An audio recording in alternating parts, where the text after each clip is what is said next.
ونشهد أن محمدا عبده ورسوله أما بعد فقد قال الله تعالى في كلامه المجيد والفرقانه الحميد يا أيها الذين آمنوا اتقوا الله حق تقاته ولا تموتن إلا وأنتم مسلمون وقال رسول الله صلى الله عليه وسلم القرآن حجة لك أو عليك رب اشرح لي صدري ويسر لي أمري واحلل عقدة من لساني يفقه قولي اللهم فقهنا في الدين وعلمنا التأويل اللهم اجعلنا منهم الذين آمنوا وعملوا الصالحات وتواصوا بالحق وتواصوا بالصبر আলহামদুলিল্লাহ যাবতীয় প্রশংসা এবং গুণগান একমাত্র মহিয়ান ও গরিয়ান আল্লাহ পাকের জন্য, যে আল্লাহ রাব্বুল আলামিন আজকে আমাদেরকে এই দ্বীনি মাজলিসে একত্রিত করেছেন, যে আল্লাহ পাক নাজিল করেছেন মহাবিশ্বয় মহাগ্রন্থ আল কোরআনুল কারীম এবং প্রেরণ করেছেন সর্বকালের সর্বশ্রেষ্ঠ মানব মুহাম্মদুর রাসূলুল্লাহ সাল্লাল্লাহু আলাইহি ওয়াসাল্লামকে। আমরা সবাই আল্লাহ পাকের দরবারে শুকরিয়া আদায় করি, বলি আলহামদুলিল্লাহ। দরুদ এবং সালাত বর্ষিত হোক মহান আল্লাহ প্রেরিত সর্বশেষ নবী, চূড়ান্ত নবী, মানবতার মুক্তির দূত মুহাম্মদুর রাসূলুল্লাহ সাল্লাল্লাহু আলাইহি ওয়াসাল্লামের প্রতি। আমরা দরুদ শরীফ পড়ি, আল্লাহুম্মা সাল্লি আলা মুহাম্মদ ওয়া আলা আলি মুহাম্মদ কামা সাল্লাইতা আলা ইব্রাহিম ওয়া আলা আলি ইব্রাহিম ইন্নাকা হামিদুম মাজিদ। اللهم بارك على محمد وعلى آل محمد كما باركت على إبراهيم وعلى آل إبراهيم إنك حميد مجيد। সম্মানিত উপস্থিতি, পর্দার আড়ালে মা বোনেরা, আপনারা কেমন আছেন? আলহামদুলিল্লাহ। আল্লাহর দরবারে শুকরিয়া জানাই, আল্লাহ পাক আজকে আমাদেরকে এই দ্বীনি মজলিসে আসার তৌফিক দান করেছেন, আলহামদুলিল্লাহ। আমরা হয়তো খুব সংক্ষিপ্ত সময় কথা বলবো এবং মহিলাদের জন্য উপকারী হয় এমন কিছু কথা বলার চেষ্টা করব ইনশাআল্লাহ তাআলা। ওয়া মা তাওফীকি ইল্লা বিল্লাহ আলাইহি তাওয়াক্কালতু ওয়া ইলাইহি উনীব। আর একটা অনুরোধ থাকবে, ভিতরে যেন কথা না হয়। যারা ভিতরে বসে আছেন পর্দার আড়ালে, আপোষে কথাবার্তা বলবেন না, আপোষে গল্পগুজব করবেন না, কথাবার্তা বলবেন না, মোবাইল ফোনে ব্যস্ত থাকবেন না। যেটুকু সময় এসেছেন এখানে আল্লাহর দ্বীনের জন্য উৎসর্গ করেন, ইনশাআল্লাহ নেকি পাবেন। যদি দুনিয়াবি বিষয়ে ব্যস্ত থাকেন তাহলে এখানে আসার ফলশ্রুতিতে নেকির জায়গায় গুনাহ হতে পারে। কারণ যেখানে আল্লাহ এবং তার রাসূলের আলোচনা হয় সেখানে উচ্চ স্বরে কথা বলা জায়েজ নেই। যেখানে আল্লাহ এবং তার রাসূলের আলোচনা হয় সেখানে উচ্চ স্বরে কথাবার্তা বলা জায়েজ নেই। নারী একটা বিস্ময়কর সৃষ্টি আল্লাহ পাকের। নারীরা যদি সঠিক পথে থাকে তাহলে সমাজ বিনির্মাণে পুরুষের পাশে অস্ত্রের মতো কাজ করতে পারে। আবার সেই নারী যদি সমাজে ফিতনার আকার ধারণ করে তাহলে এই সমাজটাকে জাহিলিয়াতে ডোবাতেও সময় নেবে না। নবী করিম সাল্লাল্লাহু আলাইহি ওয়াসাল্লাম একটা হাদিসের মধ্যে বলেছেন যে আমি পুরুষদের জন্য নারীর চাইতে বড় কোনো ফিতনা রেখে যাইনি। আমি পুরুষদের জন্য মহিলাদের চাইতে বড় কোনো ফিতনা রেখে গেলাম না পৃথিবী থেকে। তিনি এটাও বলেছেন একটা হাদিসের মধ্যে যে বনু ইসরাঈল যারা ছিল তাদের সমাজের মধ্যে প্রথম ফিতনা নারীদের মাধ্যমেই সৃষ্টি হয়েছিল। তো আমরা একটু নারীদের ইতিহাসটা দেখি এবং কোরআন থেকে আপনাকে কিছু দিক নির্দেশনা দেওয়ার চেষ্টা করছি ইনশাআল্লাহ। সর্বপ্রথম আল্লাহ পাক যে আদম সন্তানকে সৃষ্টি করেছেন তিনি নারী ছিলেন না, তিনি পুরুষ ছিলেন। আল্লাহ রাব্বুল আলামিন সর্বপ্রথম সৃষ্টি করেছেন আদম আলাইহিস সালামকে।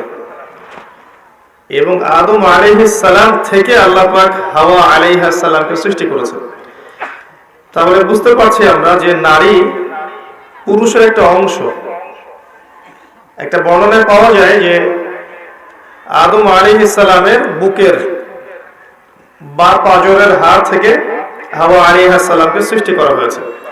বর্ণনাটা কতটুকু সহিহ কতটুকু যঈফ এটা আমাদের আলোচ্য বিষয় নয়। বিষয়টা হচ্ছে যে মহিলাদেরকে আল্লাহ পাক পুরুষের মধ্য থেকে সৃষ্টি করেছেন। এর উদ্দেশ্য হচ্ছে পুরুষের পথ চলার এই যে সংগ্রাম, এখানে নারীরা সহযোদ্ধা হিসেবে কাজ করবে।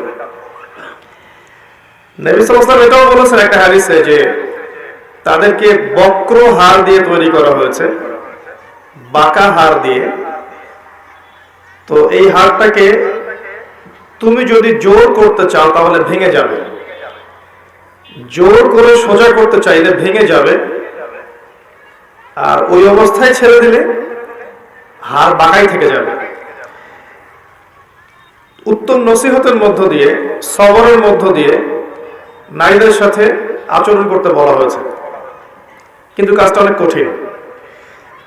হাওয়া আলাইহিস সালাম আদম আলাইহিস সালামের সহধর্মিণী ছিলেন। আমরা তাদের গল্প থেকে জানতে পারি তারা উভয়ই জান্নাতের সেই নিষিদ্ধ গাছের কাছে চলে গিয়েছিলেন এবং আল্লাহ রাব্বুল আলামিন তাদেরকে জান্নাত থেকে বহিষ্কার করে পৃথিবীতে নামিয়ে দেন। যদিও তাদের তওবা কবুল করেছেন, কিন্তু পৃথিবীতে একটা নির্দিষ্ট সময় তাদেরকে থাকতে হবে। পৃথিবীতে নামিয়ে দিয়ে আল্লাহ পাক যে দিক নির্দেশনা দিয়েছিলেন সেটা হলো যে তোমরা পৃথিবীতে নেমে যাও, ফাইম্মা ইয়াতিয়ান্নাকুম মিন্নি হুদান, পৃথিবীতে তোমাদের কাছে আমার পক্ষ থেকে হেদায়েত আসবে। ফামান তাবিআ হুদায়া ফালা খাউফুন আলাইহিম ওয়ালা হুম ইয়াহজানুন, যারা আমার হেদায়েত মেনে চলবে, আমার পথ নির্দেশ মেনে চলবে, আমার কিতাব রাসূল এসব মেনে চলবে, তাদের কোনো ভয় নেই, কোনো দুশ্চিন্তাও নেই। যে জান্নাত থেকে গিয়েছো সেই জান্নাতে ফিরে আসবে ইনশাআল্লাহ তাআলা। শর্তটা কি? আল্লাহ পাক বলেছেন যুগে যুগে আমি তোমাদের কাছে হেদায়েত পাঠাবো, যারা এই হেদায়েত মেনে চলবে তাদের কোনো ভয় নেই, কোনো দুশ্চিন্তা নেই। এর পরিপ্রেক্ষিতে আল্লাহ পাক প্রত্যেক যুগে যুগে আল্লাহর পক্ষ থেকে হেদায়েত পাঠিয়েছেন, আসমানি কিতাব পাঠিয়েছেন, নবী রাসূল পাঠিয়েছেন এবং আমাদেরকে পরীক্ষা করার জন্য আল্লাহ পাক একটা সময় দিয়েছেন 50, 60, 70, 80 বা 100 বছর। এই সময়টুকুর মধ্যে আমরা নারী পুরুষ উভয়েই যদি আল্লাহর হেদায়েত মেনে চলি, আল্লাহর আসমানি কিতাব মেনে চলি, তার নবীর আদর্শ মেনে চলি, ইনশাআল্লাহ তাআলা যেই জান্নাত থেকে এসেছি সেখানে ফিরে যাব ইনশাআল্লাহ। এটা শুধু পুরুষদের জন্য পথ নির্দেশ নয়, মহিলাদের জন্যও। তার মানে মহিলাদেরকেও কোরআন এবং সুন্নাহ মেনে চলতে হবে, কারণ কিয়ামত পর্যন্ত কোরআন এবং সুন্নাহর বাইরে শরীয়তের অন্য কোনো উৎস নেই। সত্য মিথ্যা, হক বাতিল, ন্যায় অন্যায়ের অন্য কোনো মানদণ্ড নেই। কিভাবে মানবেন কোরআন এবং সুন্নাহ? এক বাক্যে উত্তর হচ্ছে আল কোরআনের 6টা হক আছে, আপনাকে আদায় করতে হবে। বক্তব্যের সব অংশ ভুলে গেলেও এই অংশটুকু মনে রাখার চেষ্টা করবেন। আল কোরআনের 6টা অধিকার আছে যেটা আপনাকে আদায় করতে হবে, আপনি পুরুষ হন বা নারী হন। কিভাবে আদায় করবেন এই চিন্তা ফিকির আপনাকেই করতে হবে। প্রথম হক হচ্ছে আপনাকে কোরআন তেলাওয়াত করা শিখতে হবে। আল কোরআন বিশুদ্ধ করে তেলাওয়াত করা অবশ্যই নিজের উপর ওয়াজিব করে নিতে হবে এবং নিয়মিত কমপক্ষে 1 পারা করে পড়ার চেষ্টা করবেন। আরও চেষ্টা করবেন কোরআনের কিছু কিছু অংশ মুখস্থ করার জন্য, যেমন সূরা বাকারার প্রথমের দিকের আয়াতগুলো, আয়াতুল কুরসি, সূরা বাকারার শেষের আয়াতগুলো, সূরা আলী ইমরানের কিছু আয়াত, সূরা মুলক, সূরা ইয়াসিন, সূরা কাহফের প্রথম 10 আয়াত, শেষ 10 আয়াত, সূরা ওয়াকিয়া, সূরা আর রহমান, সূরা ফালাক, নাস, ইখলাস, কাফিরুন বা সূরাতুল লাহব, নাসর, ইখলাস, মাউন, ফিল, দুহা, এই যে সূরাগুলো আছে যেগুলো সহজে মুখস্থ করা যায়, এরকম কিছু অংশ অবশ্যই মুখস্থ করার চেষ্টা করতে হবে প্রত্যেকের উপরেই। কারণ যে হৃদয়ে বা কলিজার ভিতরে কোরআন থাকে না, এটা একটা শূন্য ঘরের মতো, যে ঘরের মধ্যে কোনো ফার্নিচার নাই, কোনো পিলার নাই, কিছুই নাই, উজাড় ঘর। একটা শূন্য ঘরে থাকতে কি আপনার ভালো লাগে? কখনো লাগে না। তো কোরআন মুখস্থ করার চেষ্টা করবেন, এটা আমার নাসিহাত। এটাও কোরআনের একটা হক। আপনি যতটুকু মুখস্থ করবেন, কিয়ামতের মাঠে আল্লাহ পাক আপনাকে বলবেন অতটুকু তেলাওয়াত করতে থাকো এবং জান্নাতে তোমার স্তরে উত্তীর্ণ হতে থাকো। তুমি যেখানে তোমার তেলাওয়াত শেষ করবে সেখানে জান্নাতে তোমাকে রাখা হবে। তো আপনি যদি 1000 আয়াত তেলাওয়াত মুখস্থ করতে পারেন, আশা করা যায় জান্নাতে আপনার বাড়িটা হবে 1000 তলা। নিঃসন্দেহে এটা একটা বিশাল প্রাপ্তি, তাই না? তো কোরআন তিলাওয়াতের সাথে সাথে নিয়মিত এক পারা করে পড়বেন, চেষ্টা করবেন, এবং কোরআনের কিছু অংশ অবশ্যই অবশ্যই মুখস্থ করার চেষ্টা করবেন। এর জন্য যদি সারাটা জীবন বিলিয়ে দেয়া লাগে, একটু মাদ্রাসায় যেতে হয়, টিচার বাসায় নিয়ে আসতে হয়, বা ব্যাচ আকারে পড়তে হয়, বা মহিলা শিক্ষিকার কাছে যেতে হয়, আপনারা যাবেন। কারণ দুনিয়া থেকে সবাইকে চলে যেতে হবে। আর যখন আমরা চলে যাব, দুনিয়ার এই ভোগ বিলাস, চাকচিক্য, বাড়ি গাড়ি, টাকা কড়ি, স্বামী সন্তান কেউ আমাদের সাথে যাবে না। শুধু আল্লাহ আপনার সাথে ছিলেন, আছেন, থাকবেন। তার নবীর আদর্শ ছিল, আছে, থাকবে। তার কিতাব ছিল, আছে, থাকবে। আমল সালেহ থাকবে ইনশাআল্লাহ তাআলা। বিচক্ষণ সেই ব্যক্তি, যে ব্যক্তি দুনিয়ার ফিতনায় না পড়ে পরকালের জন্য প্রস্তুতি গ্রহণ করেছে। যে ব্যক্তি চিন্তা করেছে যে আমাকে পরকালে যেতে হবে, আল্লাহর সামনে দাঁড়াতে হবে, আমার প্রতিদিন রাতের হিসেব আল্লাহর কাছে দিতে হবে, সেই ব্যক্তি প্রত্যেকটা কাজ পরকালের হিসেব করে করবে। দুনিয়ার সব কাজও সে পরকালের জন্যই করবে। আল্লাহ পাক মা বোনদেরকে পরকালমুখী চেতনা লালন করার তৌফিক দান করুন, আমিন। এরপরে কি করবেন? কোরআনের অর্থটা বোঝার চেষ্টা করবেন। আল কোরআনের অর্থটা বোঝার চেষ্টা করবেন। শুধুমাত্র তোতা পাখির মতো পড়বেন না, অর্থগুলো পড়বেন। তাফসীর ইবনে কাসির, তাফসীর মারিফুল কোরআন, জালালাইন বা অন্যান্য তাফসীর যেগুলো আছে, এগুলো বাসায় কিনবেন। প্রত্যেক দিন 10টা 20টা করে আয়াত অর্থ সহ পড়বেন। পারবেন না মামুনরা? ইনশাআল্লাহ, ইনশাআল্লাহ তাআলা আল্লাহ পাক তৌফিক দান করুন। এরপর কি করবেন? আল কোরআনের হকের মধ্যে আছে আদেশ মেনে চলবেন। কোরআনে যে আদেশগুলো আল্লাহ পাক করেছেন, এগুলো মানার চেষ্টা করবেন।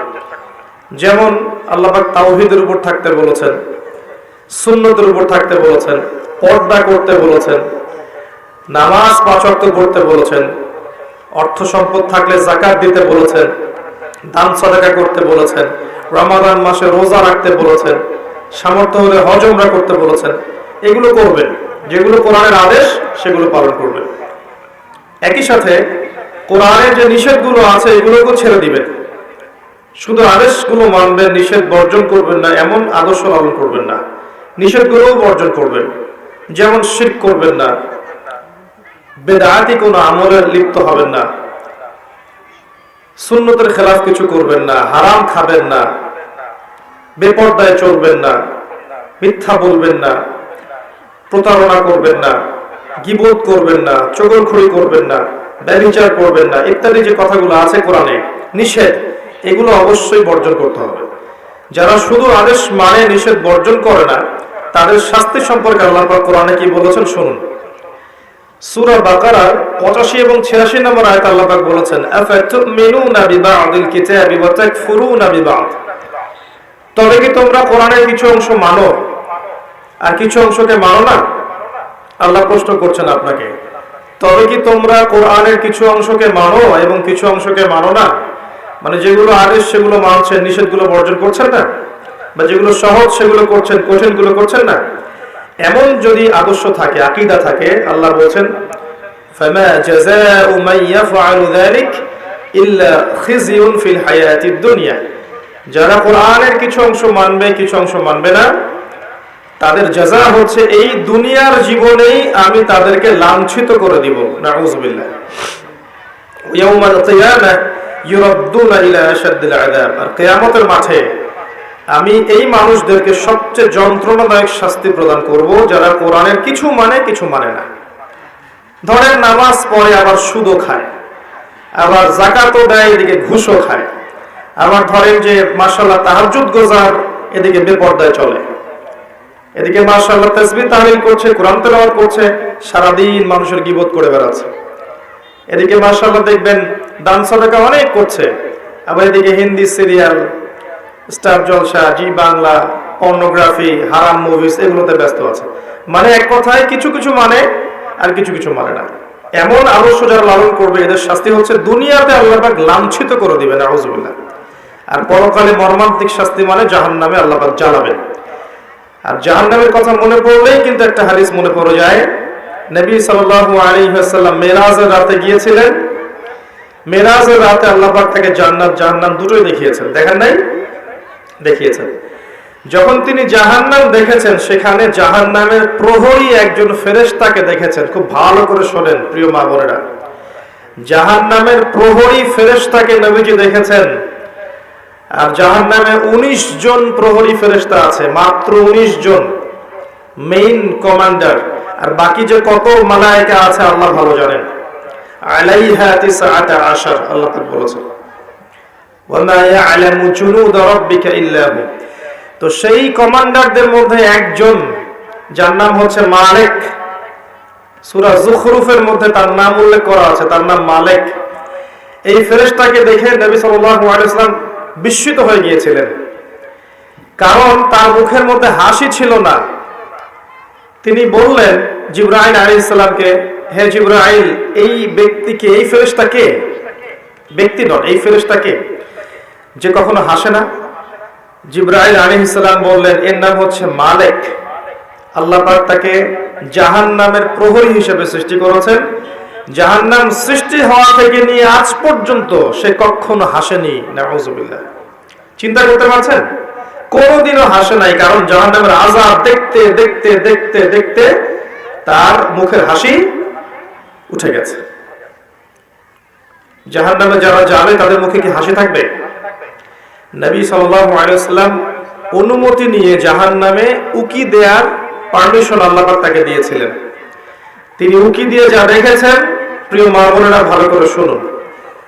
নবী করিম সাল্লাল্লাহু আলাইহি ওয়াসাল্লাম বলেছেন যে আমি জাহান্নাম দেখেছি এবং দেখেছি সেখানকার বেশিরভাগ অধিবাসী হচ্ছে নারী জাতি। ইন্না লিল্লাহি ওয়া ইন্না ইলাইহি রাজিউন। মনে করবেন না যে আল্লাহ পাক মেয়েদের প্রতি জুলুম করতে পারেন। নিঃসন্দেহে আল্লাহ পাক কারো প্রতি জুলুম করবেন না। ইন্নাল্লাহা লা ইয়াজলিমু মিসকালা যাররা। আল্লাহ পাক যাররা পরিমাণও জুলুম কারো প্রতি করেন না। তার মানে যারা জাহান্নামে যাবে তার উপযুক্ত হয়েই যাবে ইনশাআল্লাহ তাআলা। আরেকটা বিষয় হচ্ছে, এই হাদিসটা শেষ জামানার মহিলাদের জন্য খাস। জাহান্নামের অধিকাংশ অধিবাসী যে নারী জাতি হবে, এটা অন্য উম্মার নয়, এই উম্মতের, উম্মতে মুহাম্মাদের। তার মানে আপনাকে বুঝতে হবে উম্মতে মুহাম্মাদির মেয়েদের সাথে এমন কিছু হবে সমাজে, রাষ্ট্রে, বিশ্বে, যে তারা জান্নাতের পথে চলতে পারবে না, তারা জাহান্নামের পথে যেতে বাধ্য হবে। এবার চিন্তা করেন বিগত 100 বছরে এই নারী জাতির সাথে কি হয়েছে আসলে। 100 বছর আগের মহিলাদের দিকে তাকাবেন, দেখবেন মাশাআল্লাহ পর্দার পূর্ণ তারা পালন করতেন। তারা বিনা প্রয়োজনে বাইরে বের হতেন না, বের হলেও মাহরাম ছাড়া বের হতেন। তারা স্মার্টফোন এত বেশি চালাতেন না, ইউটিউবে সময় দিতেন না, সিরিয়াল দেখতেন না, এত বেশি গীবত করতেন না, এত বেশি তহমত করতেন না, এত বেশি পতিতালয় ছিল না, এত বেহায়াপনা ছিল না। এই নারী পুরুষের পোশাক পরে রাস্তায় হাঁটতো না। আর নারীরা সম অধিকারের নামে সমস্ত জায়গায় পুরুষের পাশে ফ্রি মিক্সিং এ বসে যেত না। 100 বছর আগে এই সংস্কৃতি ছিল না। 100-200 বছর থেকে দেখবেন নারী পুরুষ আর পুরুষ নারীর কোনো পার্থক্য নাই। মেয়ে ছেলের পোশাক পরছে, ছেলে মেয়ের পোশাক পরছে। মেয়েরা শহরে জিন্সের প্যান্ট আর গেঞ্জি পরে ঘুরছে। পার্লার গুলোতে মেয়েদের দৌরত্ব দেখবেন, রাস্তাঘাটে মেয়ের দৌরত্ব, বাজারে মেয়েদের দৌরত্ব, যেখানে তাকাবেন সেখানে নারী, পর্দার কোনো বালাই নাই। স্কুল, কলেজ, বিশ্ববিদ্যালয় দেখবেন নারী পুরুষের কোনো পার্থক্য নাই। ফ্রি মিক্সিং, ছেলে মেয়ে খোলামেলা মেলামেশা করছে এবং ব্যাপক জেনা ছড়াচ্ছে, ব্যাপক ধর্ষণ হচ্ছে, সংসার ভেঙে যাচ্ছে, পরকীয়া হচ্ছে, দুনিয়ার সিরিয়াল নিয়ে তারা ব্যস্ত হয়ে আছে। এবং এর পাশাপাশি কতটুকু আল্লাহকে সময় দিচ্ছে আপনারাই ভালো জানেন। এর পাশাপাশি উল্টা দিকে নাই কোরআনের আলো, নাই মাদ্রাসায় পড়াশোনা, না আছে তাদের তালিম, না আছে তাদের পিছনে মেহনত, না আছে এই মেয়েদেরকে আপনার দিনের পথে নিয়ে আসার কোনো প্রচেষ্টা, না আছে 5 ওয়াক্ত সালাত, না পরিবারের পর্দা, না ইসলামী অনুশাসন, না সংস্কৃতি, এগুলো উঠে গেছে। এর ফলশ্রুতিতে বিগত 100 বছর আপনি দেখবেন নারীরা জাহান্নামে যাওয়ার উপযুক্ত হয়েছে বলেই আল্লাহ রাসূল সাল্লাল্লাহু আলাইহি ওয়াসাল্লাম দেখে এসেছেন যে কিয়ামতের মাঠে এবং জাহান্নামের এই গহ্বরের মধ্যে নারীদের সংখ্যা হবে বেশি। তাছাড়াও আরো কারণ আছে, পুরুষদের তুলনায় মেয়েদের সংখ্যা বেশি, এটা একটা কারণ যে মেয়েরা জাহান্নামে বেশি যাবে। আর এক শ্রেণীর মানুষ জাহান্নামে বেশি যাবে, তারা হচ্ছে উদ্ধত এবং অহংকারী। যারা উদ্ধত এবং অহংকারী, এই মানসিকতা, এদেরকে দিয়ে আল্লাহ পাক জাহান্নাম পূর্ণ করবেন। প্রিয় মা ও বোনেরা, জাহান্নামের শাস্তির কয়েকটা বর্ণনা শোনাচ্ছি। নবী সাল্লাল্লাহু আলাইহি ওয়াসাল্লাম দেখে এসেছেন এক শ্রেণীর মানুষ, তাদেরকে রক্তের নদীতে ফেলে মাথা ফাটিয়ে দেয়া হচ্ছে। নবী জিজ্ঞাসা করলেন, এরা কারা? জিবরাইল আলাইহিস সালাম বললেন, এরা হচ্ছে আপনার উম্মতের সেই সব ব্যক্তি যারা ছিল সুদখোর। সুদের মধ্য দিয়ে তারা গরিবের রক্ত চুষে খেয়েছে, এই কারণে ওদেরকে রক্তের নদীতে ফেলে মাথা ফাটিয়ে দেয়া হচ্ছে। যে ব্যক্তি সুদ খাবে, যে সুদ দিবে, যে সুদের সাক্ষী থাকবে এবং সুদের কথা লিখে রাখবে, 4 শ্রেণীর মানুষকে আল্লাহ রাসূল সাল্লাল্লাহু আলাইহি ওয়াসাল্লাম সমানভাবে অভিশাপ করেছেন। আমরা আশা করব আপনারা সুদ খাবেন না, পরিবারের কর্তাকে সুদের দিকে উদ্বুদ্ধ করবেন না এবং সুদী সমিতির মধ্যে নাম লেখাবেন না। আল্লাহ পাক বোঝার তৌফিক দান করুন। তিনি দেখে এসেছেন এক শ্রেণীর মানুষকে সামনে ভালো গোশত দেওয়া হয়েছে, পাশে নোংরা পচা গোশত দেওয়া হয়েছে। তারা ভালো গোশত খাচ্ছে না, পচা গোশতগুলো খাচ্ছে। নবীজি বললেন, এরা হচ্ছে, নবীজিকে বলা হলো, এরা হচ্ছে আপনার উম্মতের সেই সব ব্যক্তি যাদের বাসায় পবিত্র স্বামী ছিল, স্বামী থাকা সত্ত্বেও পরকীয়া করেছে পরপুরুষের সাথে।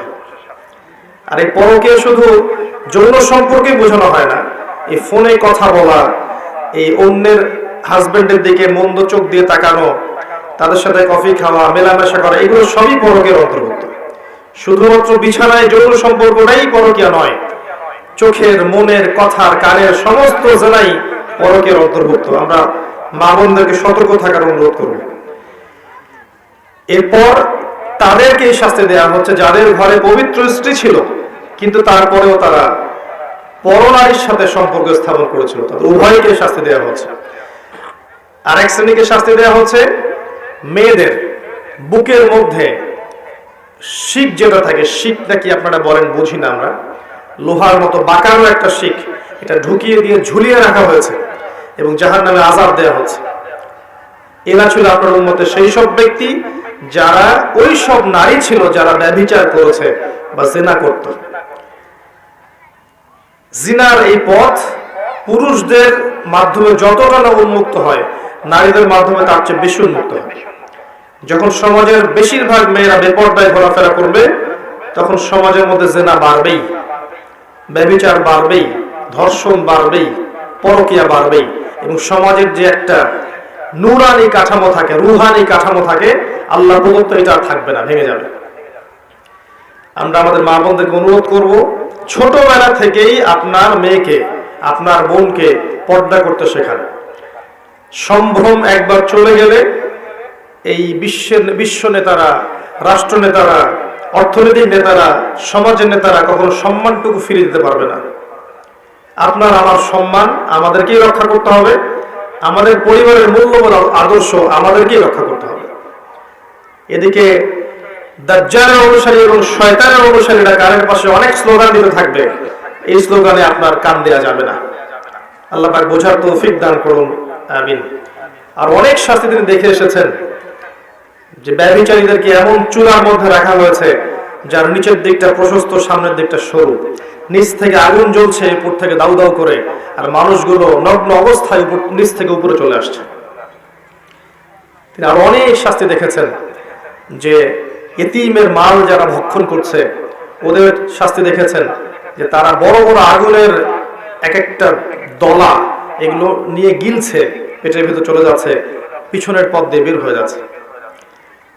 যারা সালাত আদায় করতো না, তাদের শাস্তি তিনি দেখে এসেছেন যে তারা শুয়ে আছে, এবং মাথার উপরে দুইজন ফেরেশতা দাঁড়িয়ে আছে, তাদের হাতে বড় পাথর আছে, এই পাথর দিয়ে তারা মাথা ফাটিয়ে দিচ্ছেন, মাথাটা চূর্ণ বিচূর্ণ হয়ে যাচ্ছে এবং সেই পাথরটা ছিটকে অনেক দূরে চলে যাচ্ছে। এরপর সেই পাথর তারা আবার আনতে যাচ্ছেন, এই ফাঁকে এই মাথাটা আবার আগের জায়গায় চলে আসছে, আবার পাথর এনে আবারও মাথার উপরে আঘাত করে মাথাটাকে চূর্ণ বিচূর্ণ করা হচ্ছে। কাদের শাস্তি? যারা ফরজ নামাজ পড়তো না, ঘুমিয়ে থাকতো। নবী সাল্লাল্লাহু আলাইহি ওয়াসাল্লাম বলেছেন, 4টা কাজ যদি কোনো মেয়ে করতে পারে, জান্নাতে যাওয়ার জন্য 8টা দরজা আল্লাহ পাক খুলে দেবে ইনশাআল্লাহ। মাত্র 4টা কাজ কোন নারী যদি করতে পারে, তার জন্য আল্লাহ পাক জান্নাতের 8টা দরজাই খুলে দেবে ইনশাআল্লাহ। যে দরজা দিয়ে ইচ্ছা সে প্রবেশ করতে পারবে। তার প্রথম কাজ হচ্ছে, যেই নারী 5 ওয়াক্ত সালাত আদায় করে।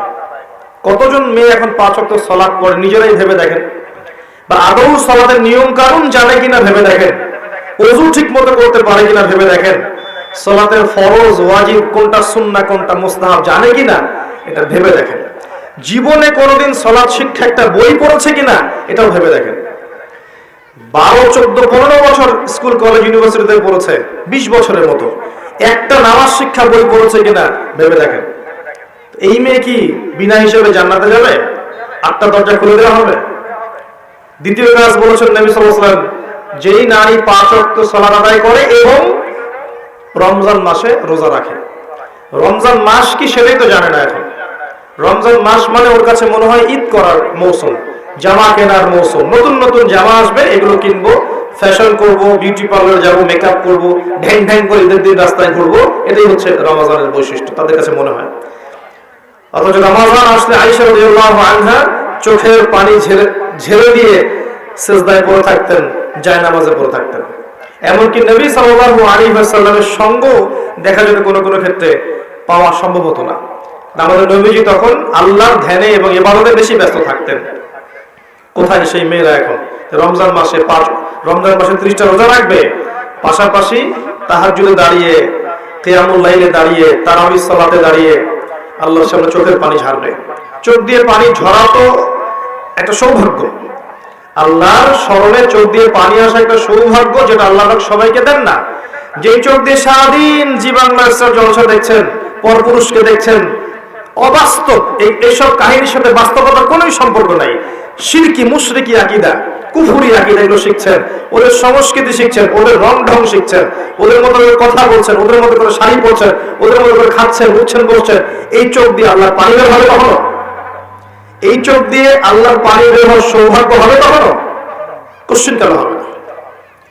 আর যে আল্লাহর স্মরণে কাঁদতে পারে নাই, তার চেয়ে হতভাগা কে আছে পৃথিবীতে? কেউ যদি আল্লাহর স্মরণে কাঁদে, আল্লাহ পাক তাকে মনে মনে স্মরণ করেন এবং সেই চোখ জাহান্নামে যাবে না যেই চোখ আল্লাহর স্মরণে কেঁদেছে। রমজান মাসের সওম, এই অবস্থা আমাদের নারী জাতির। তারপর দেখবেন তৃতীয় কাজ নবীজি বলেছিলেন, যারা লজ্জাস্থানের হেফাজত করতে পারবে, নামাজের সাথে রোজা, এরপর লজ্জাস্থানের হেফাজত করতে পারবে, তার মানে খাস পর্দা করতে পারবে। আমি শব্দটা বলেছি খাস পর্দা করতে পারবে, ডিজিটাল পর্দার কথা আমি বলিনি। ডিজিটাল বোরখা চলবে না। যে বোরখা পরার পরেও শরীরের সমস্ত কাঠামো বোঝা যায়, কোন অঙ্গ কতটুকু উঁচু নিচু, এই বোরখা এখনই জ্বালিয়ে পুড়িয়ে দিতে হবে, এই বোরখা চলবে না। আপনাকে এমন বোরখা বানাতে হবে যেটা এত ঢিলে ঢালা, যেটা পরার পর দূর থেকে পর্যন্ত না, কাছ থেকেও যেন আপনার শরীরের কোনো অঙ্গের কাঠামো বোঝা না যায়, এবং বাহির থেকে তো ভিতরের অঙ্গ দেখার প্রশ্নই ওঠে না। ডিজিটাল পর্দা বাদ দেন। তারপরে পর্দা বলতে শুধু এটাই নয়, কথার পর্দা আছে, চাহনির পর্দা আছে, হাঁটার পর্দা আছে, কথাবার্তার পর্দা আছে, চোখের পর্দা আছে, মনের পর্দা আছে। এই সমস্ত বিষয়গুলো না আসা পর্যন্ত পর্দা পরিপূর্ণ হয় না। যদি খাস পর্দা করে আপনার মেয়েটা কফি হাউসে বসে তার বয়ফ্রেন্ডের সাথে কফি খায়, এই পর্দা কি কোনো দাম আছে? এটা হচ্ছে ঘরের জানালা বন্ধ করে দরজা খুলে দেওয়ার মতো পাপ। এই বোকামি কেউ করবে? শুধুমাত্র পোশাকটাই পর্দা নয়, মনের পর্দা আছে, চলনে বলনে পর্দা আছে, কথায় পর্দা আছে, চোখের পর্দা আছে।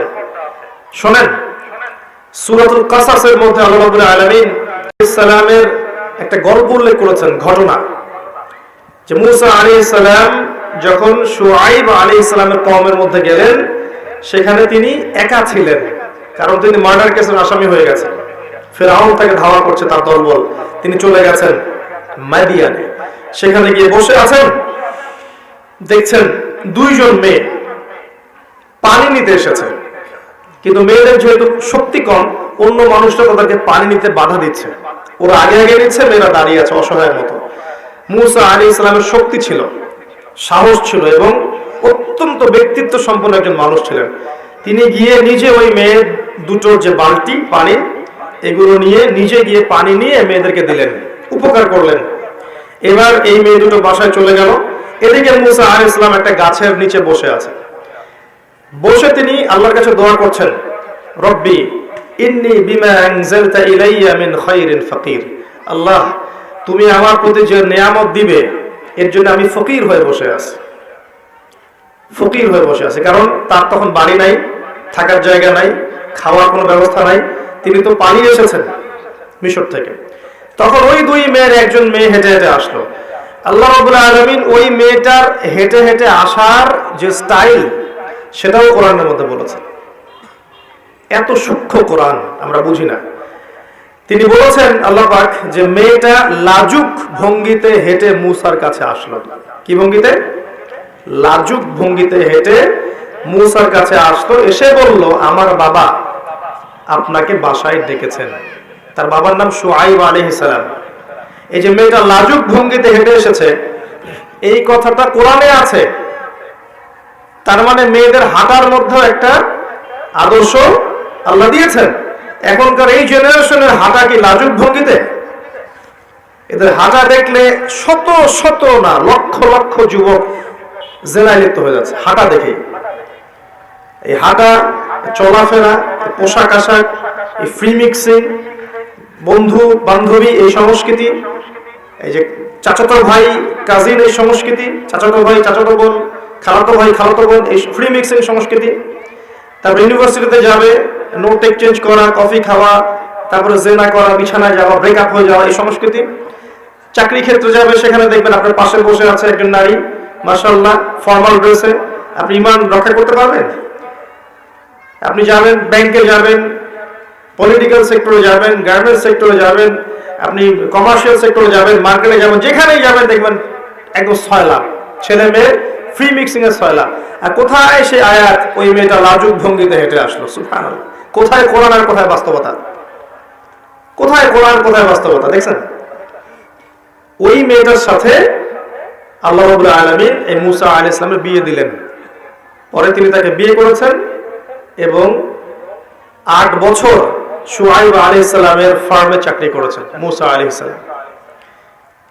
তার মানে একজন ব্যক্তিত্ব সম্পন্ন পুরুষ একজন ব্যক্তিত্ব সম্পন্ন মেয়েও পায়। আর যে নারীর কোনো ব্যক্তিত্বই নাই, ওই নারীকে কোনো ব্যক্তিত্ব সম্পন্ন পুরুষ গ্রহণ করবে? করবে না। তো এইরকম বেপর্দা এবং বেহায়াপনায় যে নারীরা আছে, এরা কখনো ইমানদার, প্রকৃত ইমানদার, মুত্তাকি, পরহেজগার স্বামী খুঁজে পাবে না। আর যখন আপনি পাবেন না এমন স্বামী, তখন আপনার জীবনটা হবে জাহান্নাম। দেখবেন আপনি যেমন মানসিকতার, স্বামীও দেখবেন মাশাআল্লাহ আপনাকে রেখে বাইরে 3টা 4টা 5টা প্রেম করে বেড়াচ্ছে। আর কিফাউন কিওয়াম, আল্লাহ পাক যেটা বলেছেন, মানে ইকুয়ালি ডিলড হবে। আপনি যেমন হবেন আপনার স্বামী তেমনই হবে, আপনি যেমন হবেন আপনার স্ত্রীও তেমনই হবে। বিয়ের সময়, বিয়ের পরে চেঞ্জ হতে পারে। হয়তো 2 জন হেদায়েতের উপর ছিল, বিয়ের পরে একজন পথভ্রষ্ট হয়ে গেছে, হতে পারে। বা 2 জন পথভ্রষ্ট ছিল, বিয়ের পরে হেদায়েতের উপর আসছে, হতে পারে। কিন্তু একজন ব্যভিচারী পুরুষ ব্যভিচারী নারীর জন্য, আর মুত্তাকি পুরুষ মুত্তাকি নারীর জন্য। এটাই হচ্ছে আল্লাহ পাকের হিসাব। তো আমি জাহান্নাম বলতে গিয়ে এত দূর পর্যন্ত এসেছি। নবী সাল্লাল্লাহু আলাইহি ওয়াসাল্লাম যেটা বলেছেন, জাহান্নাম মানেই নারী আর নারী। তার মানে শেষ জামানার মেয়েদের সাথে এমন কিছু হবে যার ফলশ্রুতিতে আপনারা জান্নাতের পথে চলতে পারবেন না। আমি বলে দিচ্ছি এটা কি হয়েছে। শেষ জামানায় মেয়েদের সাথে ফেমিনিস্ট রেভলিউশন নামে একটা বিপ্লব হয়েছে, যে মেয়ে ছেলের কোনো পার্থক্য নাই, সবাই সমান। আপনি আর পর্দার বালাই নাই, আপনি পুরুষের সাথে কাঁধে কাঁধ মিলে যেখানে ইচ্ছা সেখানে ঘুরবেন। এই যে ফেমিনিস্ট রেভলিউশন, এর ফলশ্রুতিতে আপনি আপনার তাওহীদ হারিয়েছেন, সুন্নত হারিয়েছেন, নবীর আদর্শ হারিয়েছেন, পর্দা হারিয়েছেন, সম্মান হারিয়েছেন, ইজ্জত হারিয়েছেন, আল্লাহর ওই নুরানি খাতা থেকে নাম কাটা পড়ে গেছে। তওবা করে যদি ফিরে আসতে পারেন, এখনো যদি তাওহীদে আসতে পারেন, সুন্নতে আসতে পারেন, খাস পর্দায় আসতে পারেন, 5 ওয়াক্ত সালাত আদায় করতে পারেন, যাকাত দিতে পারেন, রমজানের সওম রাখতে পারেন, সুন্দর করে আল্লাহর আদেশ নিষেধ মেনে চলতে পারেন, এবং এই যে 4টা কাজ সালাত, সওম, পর্দা এবং স্বামীর আনুগত্য, এই 4টা কাজ করতে পারেন, ইনশাআল্লাহ তাআলা আজও সম্ভব আপনার সমস্ত গুনাহকে নেকিতে পরিবর্তন করা এবং পরকালে কিয়ামতের মাঠে আপনার জন্য জান্নাতের 8টা দরজা খুলে যাওয়া। এটা এখনো সম্ভব। সিদ্ধান্ত আপনি নেবেন, আপনি দাজ্জাল এবং শয়তানের পথে চলবেন নাকি আল্লাহ এবং তার রাসূলের পথে চলবেন। আপনি শয়তানের পথে চললে দুনিয়ার সব পেতে পারেন, দুনিয়ার চাকচিক্য, বাড়ি গাড়ি, টাকা কড়ি, সুখ ভোগ বিলাস সব পেতে পারেন, কিন্তু ওয়াল্লাহি আল্লাহর কসম করে বলছি, পরকালে কবরটা আপনার জন্য জাহান্নামের টুকরা হয়ে যাবে। নাউজুবিল্লাহ।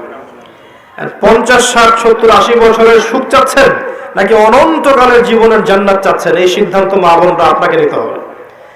যদি আপনি সিদ্ধান্ত নেন যে আমি আল্লাহকে চাই, রাসূলকে চাই, তারাই আমার আপন, আর কেউ আমার আপন নয়, আমাকে আল্লাহর কাছে একা ফিরে যেতে হবে, স্বামী, সন্তান, বাড়ি গাড়ি, ব্যাংক ব্যালেন্স, জমি জমা সব ছেড়ে, তাহলে বুদ্ধিমানের কাজ হবে নিজেকে আল্লাহর জন্য ওয়াকফ করে দেন, সুপর্দ করে দেন। জীবন চলে গেলেও আল্লাহ পাকের একটা হুকুম আহকামের বাইরে যায় না। দুনিয়ার সব সম্পদের লোভ দিলেও নিজের পর্দা কখনো ছেড়ে দিয়েন না, নিজের ইজ্জত সম্মানকে বিকিয়ে দিয়েন না, যদি আপনাকে সারা দুনিয়ার প্রলোভনও দেয়া হয়। আল্লাহ বোঝার তৌফিক দান করুন মা বোনদেরকে, আমিন। আমি সামনে যাচ্ছি। 4র্থ কাজ হচ্ছে স্বামীর আনুগত্যের কথা নবীজি বলেছেন। 4টা কাজের 1 নাম্বার ছিল সালাত, 5 ওয়াক্ত, 2 নাম্বার সওম রমজান মাস, 3 নাম্বার পর্দা এবং 4 নাম্বার ছিল স্বামীর আনুগত্য। আনুগত্য কথাটা শুনলেই গা জ্বালা করে অনেকের, এখন যে আনুগত্য আবার কি জিনিস। এখনকার যারা ফ্যামিলিস্ট রেভলিউশনের ধোঁকায় পড়েছে, যেই মাদ্রাসার মেয়েরাও ফ্যামিলিস্ট রেভলিউশনের ধোঁকায় পড়েছে, এবং আনুগত্য শব্দ শুনলে গা জ্বালা পড়া করে, মনে করে যে আনুগত্য মানে হচ্ছে দাসত্ব। তারা মনে করে আমরা পুরুষের দাসত্ব কেন করব? হ্যাঁ, আমরা তো বেগম রোকের উত্তরসূরি, কি জন্য পুরুষের দাসত্ব করব? আমরা ডমিনেট করব, তারা আমাদের দাসত্ব করবে প্রয়োজনে, আমরা সমান। আল্লাহ যে কোরআনে বলেছেন আর-রিজালু কাওয়ামুনা আলান নিসা, এটা বাদ, এটা জাদু ধরে। আসেন, আনুগত্য আর দাসত্ব এক জিনিস নয়। আনুগত্য কি? আপনার স্বামী দিনদার, মুত্তাকি, পরহেজগার, আপনাকে কোরআন এবং সুন্নাহর পথে চলতে সাহায্য করছে এবং চলার জন্য আদেশ করছে, তার কথা মেনে চলার নাম হচ্ছে আদর্শ এবং আনুগত্য। আপনার স্বামী দিনদার, মুত্তাকি, আপনাকে কোরআন সুন্নাহর পথে চালানোর জন্য তিনি চেষ্টা করছেন, এই প্রত্যেকটা আদেশ ফলো করার নাম আনুগত্য করা। আর আপনার স্বামী ভালো মন্দ কিছুই বোঝে না, আপনাকে অর্ডার করেই যাচ্ছেন, আপনি ফলো করছেন বাধ্য, এর নাম দাসত্ব। বাস্তবিক অর্থে আপনারা তো দাসত্ব করছেনই, বাস্তবিক অর্থে আপনারা পশ্চিমা সংস্কৃতির দাসত্ব করছেন, বাস্তবিক অর্থে আপনারা ভারতীয় সংস্কৃতির দাসত্ব করছেন, বাস্তবিক অর্থে আপনারা শয়তান এবং দাজ্জালের ফিতনায় পা দিয়ে ওদের দাসত্ব করছেন। কিন্তু আনুগত্য অন্য জিনিস ছিল, যে কোরআন এবং সুন্নাহর বিধানগুলো মেনে চলার ক্ষেত্রে আপনার স্বামী আপনাকে হেল্প করছে, পথ দেখাচ্ছে, এই জিনিসগুলো মেনে চলার নাম আনুগত্য। আনুগত্য ভালো কাজের ক্ষেত্রে হয়, খারাপ কাজে হয়? খারাপ কাজে তো আপনি দাসত্ব করছেন। আর কোন কোন ক্ষেত্রে দেখা যায় যে ভালো মন্দ স্বামী এমন ভাবে বোঝে, হয়তো স্ত্রী অতটা বুঝে না, সেই ক্ষেত্রে তার পরামর্শটা মেনে নেওয়ার নাম আনুগত্য করা। কোন কোন ক্ষেত্রে সমাজে এবং সংসারে, স্পেশালি পরিবারে এবং সংসারে শান্তি শৃঙ্খলা বজায় রাখার জন্য চুপ থাকার অভ্যাস করতে হয়, নীরব থাকার অভ্যাস করতে হয়, মেনে নেয়ার মানসিকতা তৈরি করতে হয়, যাতে করে সংসারটা ঠিক থাকে, পরিবারটা ঠিক থাকে, পরিবারের পরিবেশটা সুশৃঙ্খল থাকে। এগুলো নাম আনুগত্য, বিচক্ষণতা। এর ফলশ্রুতিতে যে ফলাফলটা আসবে সেটা আপনিই ভোগ করবেন, পরিবার সুন্দর থাকবে। এখনকার পশ্চিমাদের ধোঁকায় পড়লে স্বামীকে আপনার শত্রু মনে হবে স্বামী আমার কাছে সম্মানের পাত্র নয়, বরং স্বামী আমার প্রতিদ্বন্দ্বী, ও পারলে আমি কেন পারবো না, এই চেতনা তৈরি করছে না? ও করলে আমি কেন নয়, তারা করলে আমি কেন নয়, মানে স্বামী এবং স্ত্রী, নারী আর পুরুষকে ওরা একে অপরের প্রতিদ্বন্দ্বী বানিয়ে দিয়েছে। অথচ সমাজ, সংসার, পরিবার এগুলো টিকে থাকে একে অপরের সহযোগিতায়। প্রতিদ্বন্দ্বিতা হলে হবে? প্রতিদ্বন্দ্বিতা হলে কখনো টিকে থাকে না। শোনেন, নবী সাল্লাল্লাহু আলাইহি ওয়াসাল্লাম বলেছেন, আমি যদি আল্লাহর পরে কাউকে সিজদা করার আদেশ করতাম, তাহলে আমি মেয়েদেরকে বলতাম তারা যেন স্বামীদেরকে সিজদা করে। এই সম্মানটা আল্লাহ স্বামী দিয়েছেন।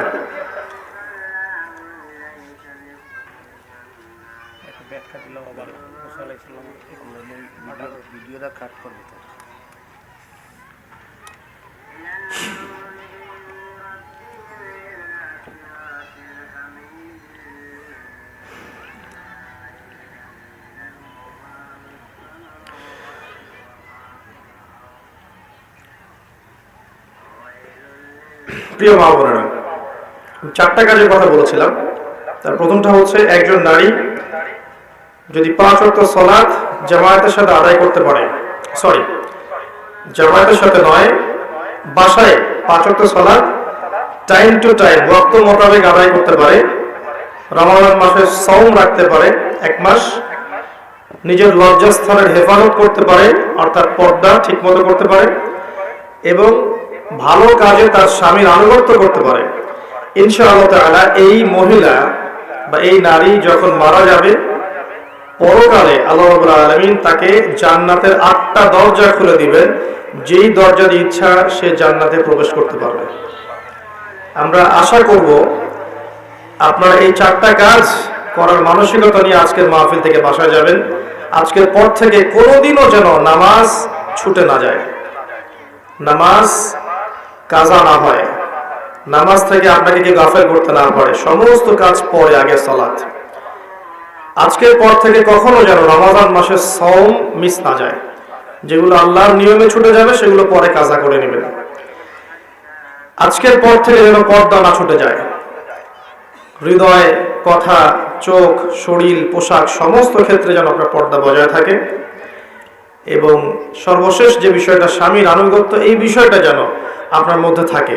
স্বামী আপনার মহব্বতের, স্বামী আপনার ভালোবাসার মানুষ, স্বামী আপনার প্রতিদ্বন্দ্বী নয়, আপনার সহযোগী।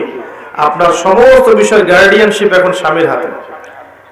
স্বামী যে বিষয়গুলো পছন্দ করেন সেগুলোর মধ্যে ফোকাস করবেন, যেগুলো পছন্দ করেন না সেগুলো তার সামনে করবেন না।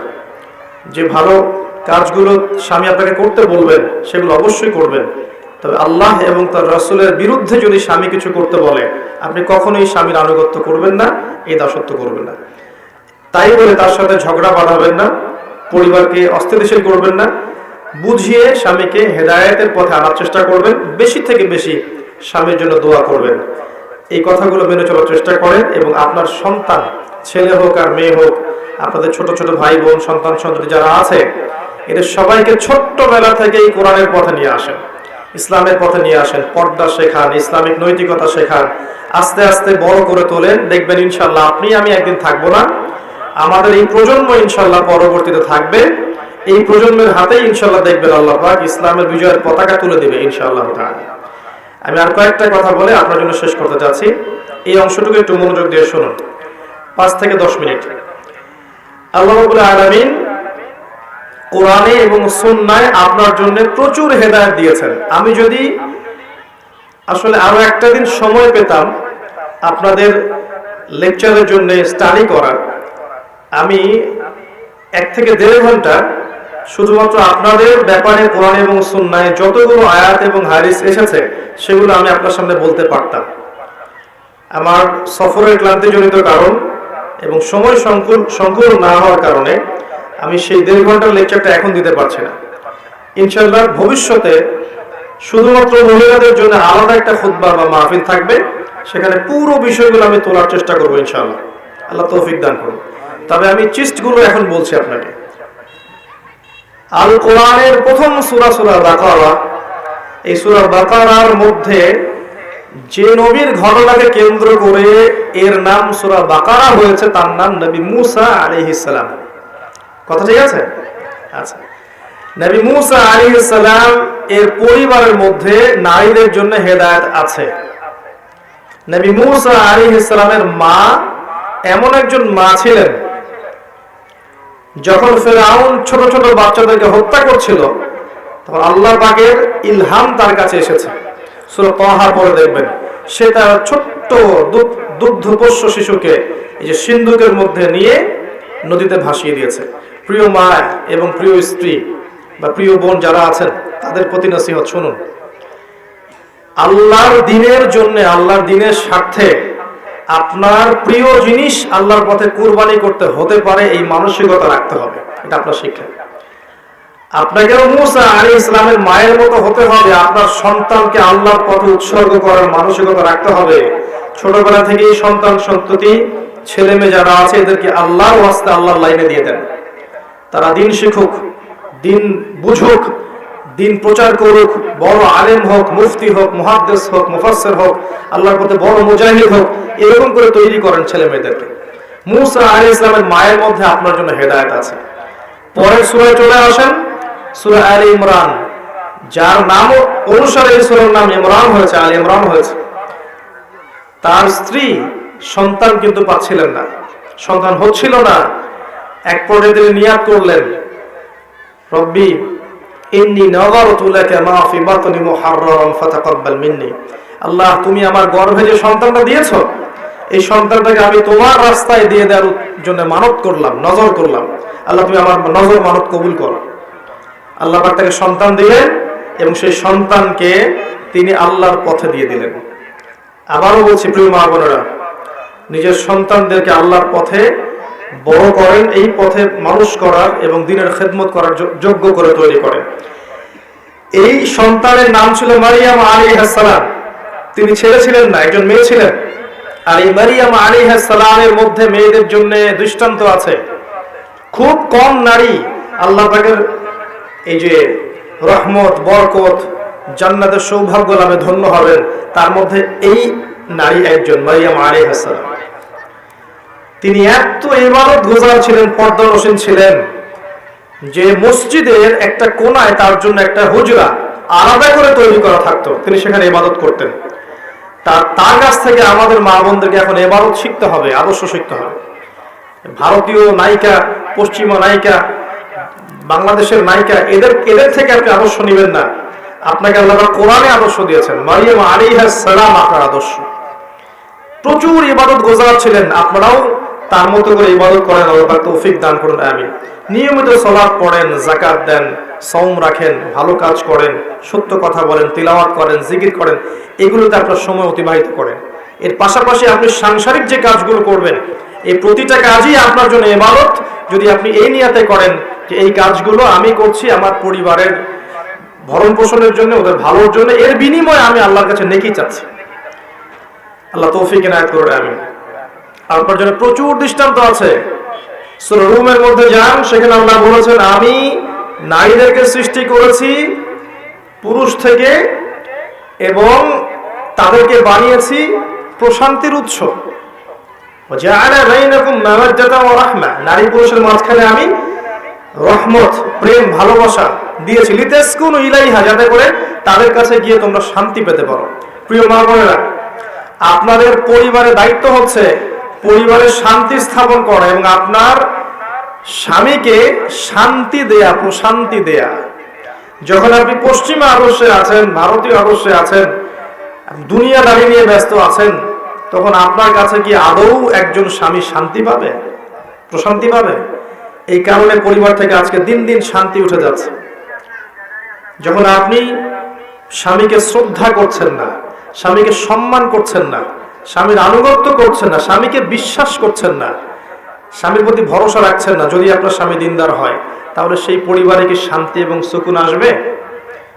হ্যাঁ, যদি আপনার স্বামী বদকার হয়, জুয়াখোর হয়, মাদকসেবী হয়, বেনামাজি হয়, সেক্ষেত্রে আপনি যদি পরহেজগার হন, সেক্ষেত্রে সমীকরণটা ভিন্ন হবে।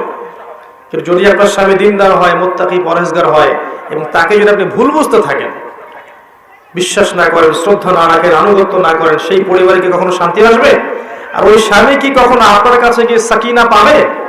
পাবে না, প্রশান্তি পাবে না। যখন পাবে না, তখন কিন্তু সে অন্যদিকে নজর দিবে। তখন সে চিন্তা করবে যে আমার হয়তো আরো কিছু প্রয়োজন, হয়তো আমি যা চাচ্ছি সেটা পাচ্ছি না, তখন সমাজে একটা বিশৃঙ্খলা সৃষ্টি হবে। এর জন্য দায়ীটা কে হলো তাহলে? ওই পুরুষ একাই দায়ী নয়, ওই মহিলাও কিন্তু সমানভাবে দায়ী। তো আপনাকে সৃষ্টি করা হয়েছে যাতে করে আপনি পরিবারকে শান্তি দিতে পারেন, একজন আদর্শ মায়ের রোল প্লে করতে পারেন, একজন আদর্শ বোনের রোল প্লে করতে পারেন, একজন আদর্শ স্ত্রীর রোল প্লে করতে পারেন। এগুলো না হলে পরকালের মাঠে যদি পরিবার বর্গ, স্পেশালি স্বামী আপনার বিরুদ্ধে সাক্ষী দেয়, আপনার জন্য পুলসিরাত পার হওয়া কঠিন আছে। একইভাবে একজন স্ত্রী যদি স্বামীর পক্ষে সাক্ষী না দেয় যে স্বামীর চরিত্র ভালো ছিল, তাহলে ওই স্বামীরও পুলসিরাত পার হওয়া কঠিন আছে। তো এই বিষয়গুলো আমাদেরকে বুঝতে হবে। এগুলোর অভাবে আজকে পরিবারগুলো ভেঙে যাচ্ছে, ডিভোর্স বাড়ছে, ভুল বোঝাবুঝি বাড়ছে, ঝগড়াঝাড়ি বাড়ছে, ব্যভিচার বাড়ছে, পরকীয়া বাড়ছে, জেনা বাড়ছে, ধর্ষণ বাড়ছে, এগুলো বাড়ছে। সামাজিক কাঠামো ভেঙে যাচ্ছে। ছোট ছোট মেয়েরা এবং ছেলেরা যখন পরিবারে বড় হয়ে উঠছে, দেখছে যে পরিবারের কাঠামো ভালো না, স্বামী স্ত্রীর মতো সম্পর্ক ভালো না, পিতা মাতার মতো সম্পর্ক ভালো না, ওরাও দেখবেন বিক্ষিপ্ত একটা মানসিকতা নিয়ে বড় হয়ে উঠবে। সমস্যাগুলো কিন্তু এই জায়গাগুলোতে। পরিবার ইসলাম মানতে পারছি না আমরা।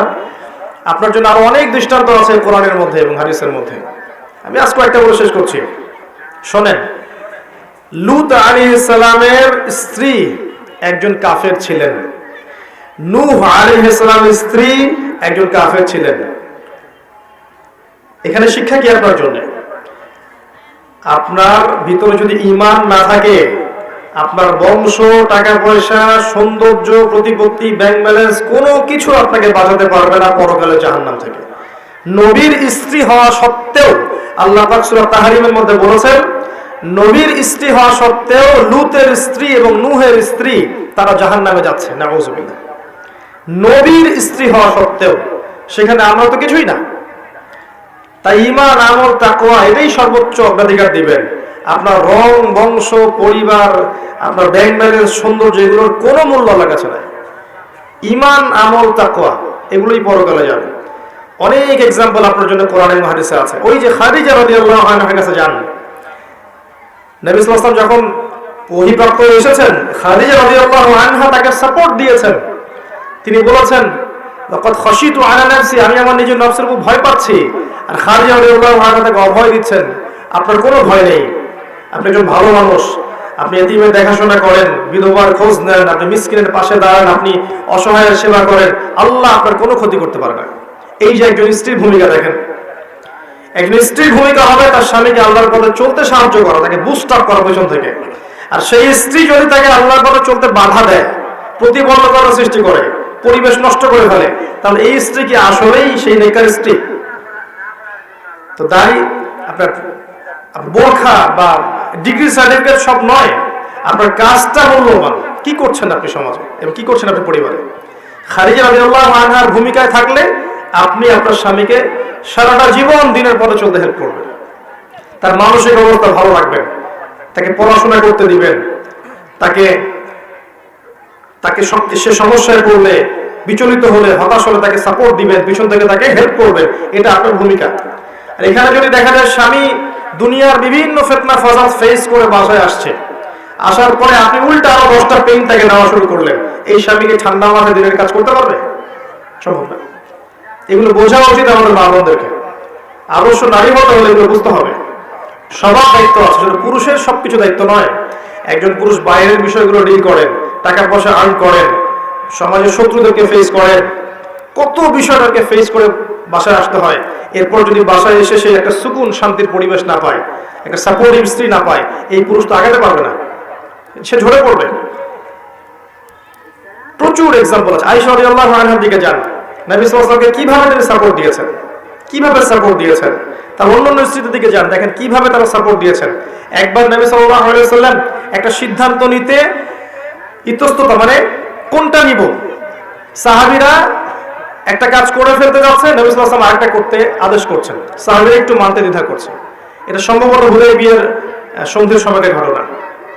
তার স্ত্রী তাকে পরামর্শ দিলেন যে আপনি আগে হয়ে যান, ইহরাম থেকে আপনি আগে ইহরাম খুলে ফেলেন, আপনি হালাল হয়ে যান, আপনার দেখা দেখে দেখবেন সাহাবীরা হালাল হয়ে গেছে। পরামর্শ, স্ত্রী এমন পরামর্শ দিয়েছেন যাতে করে অনেক সমস্যা সলভ হয়ে গেছে। আপনি কোরআনের পাতায় পাতায় পাবেন, এই যে ইব্রাহিম আলাইহিস সালাম, কেউ নাই তার সাথে, তার স্ত্রী সারা আছে না? একাই চলে গেলেন, তার স্ত্রীকে নিয়ে হিজরত করে চলে গেলেন। কেউ নাই সমাজের পাশে, স্ত্রী পাশে থাকলে নেককার স্ত্রী, আপনি বিশ্ব জয় করতে পারবেন? আর যদি দেখেন সবাই আপনার সাথে আছে, পরিবারে নেককার স্ত্রী নাই, দাজ্জালের অনুসারী স্ত্রী আছে, আপনি তো পরিবারই জাহান্নাম, কিভাবে আপনি সমাজকে ডিল করবেন? আবার ওই ইব্রাহিম আলাইহিস সালামের আরেকজন স্ত্রী হাজারা আলাইহিস সালাম, তার দৃষ্টান্ত দেখেন। তার ছেলে কি ইসমাইল না আলাইহিস সালাম? ইসমাইল আলাইহিস সালামকে তার বাবা বলছেন যে ইন্নী আরা ফিল মানামি আন্নী আসবাহুক, আমি স্বপ্নে দেখেছি আমি তোমাকে জবাই করছি, ফানজুর মাযা তারা, তোমার রায় কি বলো? সেই ছোট্ট বাচ্চা ইসমাইল বলছে, ইয়া বাতি, হে আমার বাবা, ইফআল মা তুমার, আপনি তাই করেন যা আপনাকে আদেশ করা হয়েছে। সাতাজিদুনি ইনশাআল্লাহ মিনাস সাবিরিন, আপনি আমাকে সবরকারী পাবেন ইনশাআল্লাহ। এই যে ছোট্ট বাচ্চা ইসমাইল, এই বাচ্চাটাকে তার বাবা মানুষ করেনি, এই বাচ্চাটাকে তার মা হাজারা মানুষ করেছে আলাইহিস সালাম। কেমন মা হলে সন্তান এমন হতে পারে? এখনকার জেনারেশনের মায়ের সন্তান এমন হয়? বলেন তো অনেস্টলি, হয়? ওই হাজারা আলাইহিস সালামের মতো মা হলে পরে সন্তান এমন হবে। আর ওই হাজারাকে, যাকে মরুভূমিতে রেখে আসা হচ্ছে, একা, খাবারও নাই পানিও নাই, একবার খালি জিজ্ঞাসা করলেন, হে ইব্রাহিম, আপনি কি আল্লাহর আদেশে এই কাজ করছেন? আপনি আমাকে কোথায় রেখে যাচ্ছেন? ইব্রাহিম আলাইহিস সালাম বুকে পাথর বেঁধে কথা বলতে পারছেন না। কি বলবেন? কথা বলতে পারছেন না। খারাপ লাগছে না স্ত্রী সন্তানকে এখানে রেখে আসতে? দূরে গিয়ে পাহাড়ের আড়ালে দাঁড়িয়ে তিনি হাত তুলে দোয়া করছেন, হে আল্লাহ, ইন্নী আসকানতু মিন যুররিয়াতি বিওয়াদিন গায়রি যি যার'ইন 'ইনদা বাইতিকাল মুহাররাম রাব্বানা লিয়ুকিমুস সালাহ ফাজআল আফইদাতাম মিনান নাসি তাহওয়ি ইলাইহিম ওয়ারযুকহুম মিনাস সামারাতি লাআল্লাহুম ইয়াশকুরুন। এই দোয়া করছেন, আল্লাহ, আমি আমার স্ত্রী সন্তানকে রেখে আসলাম, কেউ নাই, তুমি আছো শুধু সাথে, খাবার নাই পানি নাই, এই জন্য রেখে আসলাম যাতে করে তারা সালাত কায়েম করে। আল্লাহ, তুমি অন্য মানুষের মনগুলোকে ওই জায়গা থেকে ঘুরিয়ে দাও। দেখেন আমাদের মন কিন্তু কাবার দিকে ঘুরে থাকে, এবং ওদেরকে ফল ফলাদি দিয়ে রিজিক দাও যাতে তারা শুকরিয়া আদায় করতে পারে। ইব্রাহিমের দোয়ার ফসল আজকের এই মক্কা। তারপর দেখেন ওই যে হাজারা আলাইহিস সালাম খালি একবার বললেন, আপনি কি আল্লাহর আদেশে আমাকে রেখে যাচ্ছেন? ইব্রাহিম আলাইহিস সালাম বললেন যে, খালি মাথা নাড়লেন যে হ্যাঁ, এতটুকু। এরপর তিনি বলছেন, যদি তাই হয়ে থাকে তাহলে আমার আল্লাহ আমাকে একা ফেলে দিবেন না। যদি তাই হয়ে থাকে আমার আল্লাহ আমাকে একা ফেলে দিবেন না। আমরা আল্লাহর প্রতি ভরসা করলাম। এই যে তাওয়াক্কুলকারী নারী ইসমাইল আলাইহিস সালামের মা, তার গর্ভ থেকে আপনি ইসমাইলের মতো সন্তান পাবেন, যাকে বলা হচ্ছে তোমাকে জবাই করব, সে বলছে যে আমাকে সবরকারী পাবেন ইনশাআল্লাহ। আমি কোরআন বুঝাতে ব্যর্থ, কারণ আমি এর ফিলিংস গুলো, এর ফ্লেভার গুলো, হাকিকত নূর গুলো ব্যাখ্যা করতে পারবো না, আমার সেই ভাষাও নাই, আমি শক্তি পাচ্ছি না হক আদায় করতে। কিন্তু এই ঘটনাগুলো কোরআনের মধ্যে আছে, পাতায় পাতায় আপনি দেখবেন নারীদের জন্য হেদায়েত কোরআনে আছে। আয়েশা রাদিয়াল্লাহু আনহা, হাফসা রাদিয়াল্লাহু আনহা তো পরামর্শ করলেন, নবী সাল্লাল্লাহু আলাইহি ওয়াসাল্লাম একজন স্ত্রীর ঘরে বেশি সময় থাকেন কেন? আপনি আসলে বলবেন যে আপনি কি মাদাফির খেয়েছেন, আমার কাছে আসলে আমি তাই বলবো, আপনার মুখ দিয়ে গন্ধ বের হচ্ছে। নবীজি ঢুকলেন, প্রথম স্ত্রী কথা বললেন, আপনি কি খেয়েছেন, মুখ দিয়ে গন্ধ বের হচ্ছে। আরেকজন স্ত্রী একই কথা বললেন, কি খেয়েছেন, গন্ধ বের হচ্ছে। নবীজি তখন বলে ফেললেন সাল্লাল্লাহু আলাইহি ওয়াসাল্লাম যে ঠিক আছে, আমি আজকে থেকে আর এটা খাবো না। কিন্তু খাবারটা হালাল ছিল। আল্লাহ পাক এই আয়াত নাযিল করলেন, লিমা তুহাররিমু মা আহাল্লাল্লাহ, ইয়া আইয়ুহান নবী, আপনি কেন হারাম করলেন সেই বিষয়টা যেটা আল্লাহ হালাল করেছেন? আল্লাহ পাক ওই দুই স্ত্রীকে শাসিয়ে দিলেন, তোমরা যা করেছো এখান থেকে তওবা করে ফিরে না আসলে আল্লাহ চাইলে আল্লাহ তোমাদেরকে সরিয়ে দিয়ে তার নবীকে অনেক ভালো স্ত্রী দিতে পারবে। এবং আল্লাহ তার সাথে আছেন, জিবরাইল তার সাথে আছে, এবং মুমিনরা তার সাথে আছে। এরপর তারা তওবা করে ফিরে আসলেন। নবী পরিবারের মধ্যে এমন ঘটনা ঘটেছে, এগুলো আমাদের সমাজে ঘটছে না পরিবারের মধ্যে। এখান থেকে শিক্ষা কি? এখান থেকে শিক্ষা হচ্ছে এই যে মানবিকভাবে আমরা মানুষ হতে পারি, মানুষ হিসাবে কিছু কিছু খারাপ চরিত্র আমাদের মধ্যে থাকবে, এগুলোর উপর বিজয় লাভ করে আমাদেরকে আল্লাহ এবং তার রাসূলের আদর্শ মেনে চলতে হবে। কোরআনের পাতায় পাতায় আপনি নারীদের জন্য, পরিবারের জন্য হেদায়েত পাবেন। এগুলোকে একটু পড়াশোনা করতে হবে, পড়াশোনা করে আমি কয়েকটা পয়েন্ট ধরিয়ে দিয়েছি এখানে। একজন মুমিন নারী, প্রথমত তাকে হতে হবে শান্তশিষ্ট, তাকে হতে হবে সবরকারিনী, তাকে হতে হবে ইমানদার, তাকে হতে হবে মুত্তাকি, 5 ওয়াক্ত সালাত আদায়কারিনী, রমাদান মাসে সওম রাখবে, সে তার লজ্জাস্থান পর্দার পূর্ণ হেফাজত করবে, জীবন চলে গেলেও সে পর্দা ছাড়বে না, এমন হতে হবে তাকে। সে যখন এরকম আদর্শে নিজের জীবন যৌবন গড়ে তুলবে, এরপর যখন সে একজন নেককার পুরুষকে বিয়ে করবে, তখন সে দেখবেন পরিবারের মধ্যে জান্নাতের মধ্যে বসবাস করছে। ওই স্ত্রীও ওই স্বামীকে পেয়ে ধন্য হবে, ওই স্বামীও ওই স্ত্রীকে পেয়ে ধন্য হবে। তার পরিবারটা দেখবেন নববী আদর্শে গড়ে উঠবে ইনশাআল্লাহ। ওই পরিবারের বাচ্চা কাচ্চা যারা গড়ে উঠবে, বেড়ে উঠবে, এরা দেখবেন আগামীতে এই উম্মার জন্য সত্যিকারের মুজাহিদ রূপে গড়ে উঠবে ইনশাআল্লাহ। এর বিপরীতে গিয়ে যদি আমরা এমন করি, ছোটবেলা থেকে দিনের বালাই নাই, নামাজ রোজার বালাই নাই, সারাদিন এই ফোন আর স্মার্টফোন আর অপসংস্কৃতির বিউটি পার্লার, ফ্যাশন, বেহায়াপনা, নগ্নতা, ফ্রি মিক্সিং, এইগুলোর মধ্যে চলে থাকি আর কি সারা জীবন। এই নারীরা যখন বড় হবে, জীবন যৌবন পার করবে, বেনামাজি, রোজা রাখে না, পর্দার বালাই নাই, ইসলামের বেসিক জিনিস জানে না, কিছুই জানে না, এই নারীগুলোকে যখন আপনি ঘরে ঘরে নেবেন, বিয়ে করে করে, তখন প্রতিটা পরিবার হবে জাহান্নামের টুকরা এক একটা। এবং এরাও দেখবেন সেই স্বামী পাবে না যে স্বামী মুত্তাকি, পরেজগার, ইমানদার, এই স্বামী তারা পাবে না। এরা ওই স্বামী পাবে যারা দুনিয়াদার, যারা মদখোর, জুয়াখোর, এদিকে জেনা করছে, ব্যবচার করছে। এভাবে আস্তে আস্তে আস্তে আস্তে সমাজটা কাঠামো ভেঙে যাবে। পরবর্তী প্রজন্ম যারা আসবে, এরাও দেখবেন ওই আদর্শই গড়ে উঠতেছে, এরাও আর ভালো হবে না। তাই আগামীর কল্যাণ যদি আমরা চাই, পরকালে মুক্তি চাই, দুনিয়াতে কল্যাণ চাই, সফলতা চাই, কোরআন এবং সুন্নাহর আলোকে আমাদের মা বোনদেরকে, একই সাথে আমাদের পুরুষদেরকেও এমন আদর্শে গড়ে তুলতে হবে এবং গড়ে উঠতে হবে যে আদর্শগুলো কোরআন এবং সুন্নাহ কেন্দ্রিক, যেখানে কোরআনের পাতায় পাতায় হেদায়েত আছে, সুন্নতের পাতায় পাতায় হেদায়েত আছে। আল্লাহ পাক মেয়েদেরকে, স্পেশালি নারীদের সম্পর্কিত সমস্ত আয়াতগুলো পড়ার তৌফিক দান করুন, নারীদের সম্পর্কিত সমস্ত হাদিসগুলো পড়ার তৌফিক দান করুন। সময় সংক্ষিপ্ততার কারণে আমি আরো অনেক কিছু বলতে চেয়েছিলাম, হয়তো এখন সময় হলো না। ইনশাআল্লাহ আগামীতে আল্লাহ চাইলে অন্য কোনো লেকচারে, অন্য কোনো মাহফিলে বা খুতবায় ফেমিনিস্ট রেভলিউশন বিষয়ে আমি কথা বলবো ইনশাআল্লাহ। মেয়েরা কি কি কারণে জাহান্নামের পথে হাঁটছে এগুলো ব্যাখ্যা করার চেষ্টা করবো ইনশাআল্লাহ। একই সাথে মেয়েদের উপর কি জুলুম হচ্ছে এগুলো ব্যাখ্যা করার চেষ্টা করবো ইনশাআল্লাহ।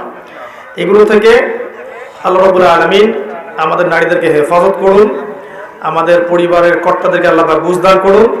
আমি একটা কথা বলে শেষ করছি, পরিবারের যিনি স্বামী থাকবেন, পিতা থাকবেন, ভাই থাকবেন, তাদেরও দায়িত্ব হচ্ছে নারীদের হেফাজত করা, তাদের সম্মানের হেফাজত করা, তাদের দ্বীনি শিক্ষা নিশ্চিত করা, তাদের পর্দা নিশ্চিত করা, তাদেরকে দ্বীনের পথে উৎসাহিত করা এবং দ্বীনের পথে চলতে হেল্প করা, এবং সবরের সাথে শান্তশিষ্ট থেকে মেয়েদেরকে বোঝানোর চেষ্টা করা, তাদের প্রতি অন্যায় অত্যাচার না করে ঠান্ডা মাথায় বোঝানোর চেষ্টা করা। যদি বোঝাতে বোঝাতে ক্লান্ত হয়ে যান যে আর কোনোভাবেই কাজ হচ্ছে না, তখন আপনি ওই যে মন্দের ভালো একটা সিদ্ধান্ত আছে, ওটাকে ছেড়ে দেন, ছেড়ে দিয়ে নতুন একজন নেককার স্ত্রী নিয়ে সংসার করতে থাকেন। আল্লাহ পাক আপনাদেরকে বোঝার তৌফিক দান করুন, আমিন। পরকালকে সর্বোচ্চ গুরুত্ব দিয়ে আল্লাহ পাক আমাদের দুনিয়ার জীবনটা কাটানোর তৌফিক এনায়েত করুন, আমিন। আমি আমার মা বোনদের জন্য খাস করে দোয়া করছি, আল্লাহ পাক আপনাদের প্রত্যেককে খাস পর্দায় থাকার তৌফিক দান করুন, 5 ওয়াক্ত নামাজ পড়ার তৌফিক দান করুন, আপনার রমজানের রোজা রাখার তৌফিক দান করুন, খাস পর্দা করার তৌফিক দান করুন। দাজ্জাল এবং শয়তান এবং ফ্যামিলিস্টদের ধোঁকা থেকে আল্লাহ পাক আপনাদেরকে হেফাজত করুন, নিজের ভালো নিজেদেরকে বোঝার তৌফিক দান করুন। আপনাদের পরিবারগুলোর মধ্যে আল্লাহ শান্তি, হেদায়েত, রহমত নাজিল করুন। আপনারা যেন ইসমাঈল আলাইহিস সালামের মায়ের মতো হতে পারেন, খাদিজা, আয়েশা, মারিয়াম আলাইহিস সালাম তাদের মতো হতে পারেন। আল্লাহ পাক এই তৌফিক আপনাদেরকে লাভে ধন্য করুন, আমিন। আকুলু কওলি হাযা আস্তাগফিরুল্লাহ লি ওয়া লাকুম ওয়া লিসাইরিল মুসলিমিন। বারাকাল্লাহু লানা ওয়া লাকুম বিল আয়াতিল হাকীম। ইন্নাহু তাআলা জাওয়াদুন কারীম ওয়া রাউফুর রহিম। একটা প্রশ্ন আছে, মুসা আলাইহিস সালামের মার্ডারের পিছনে ব্যাখ্যা দিন, কারণ ঝগড়া মিটাতে অ্যাক্সিডেন্টে মারা গেছে। জি, নবী মুসা আলাইহিস সালাম দেখছিলেন দুইজন ব্যক্তির মাঝে ঝগড়া হচ্ছে। একজন ব্যক্তি ছিল বনু ইসরাইলের, আর একজন ছিল ফেরাউনের, ঠিক আছে? ফেরাউনের ওই ব্যক্তি বনু ইসরাইলের এই ব্যক্তির উপর জুলুম করছিল, আর মুসা আলাইহিস সালাম যেহেতু বনু ইসরাইলে ছিলেন, তিনি ওকে হেল্প করতে গেলেন স্বজাতির প্রতি। অ্যাক্সিডেন্টলি, উদ্দেশ্য ছিল না তাকে হত্যা করার, আনইনটেনশনালি তিনি তাকে বাঁচাতে গিয়ে একটা ঘুষি দিয়েছিলেন। এক ঘুষিতেই ওই ব্যক্তির মৃত্যু হয়ে যায়। এটাই হচ্ছে ঘটনা। তবে যেহেতু এটা একটা হত্যাকাণ্ড হয়ে গেছে, এর ফলশ্রুতিতে ফেরাউন তার দলবল পাঠিয়েছিল মুসা আলাইহিস সালামকে গ্রেফতার করার জন্য। তখন তিনি সেখান থেকে হিজরত করে চলে যান মাদিয়ান, শুআয়ব আলাইহিস সালামের কওমে। সেখানে আল্লাহ পাক তাকে নবুয়ত দান করেছে। প্রচার করলে পুরোটা করবা, ঠিক আছে? ওকে। আর যারা রেকর্ড করেছো একটা কপি গুগল ড্রাইভে আমাকে দিয়ে দিবা। ওকে, হামিমকে পাঠিয়ে দেবেন। শুকরিয়া, জাযাকাল্লাহ খাইর।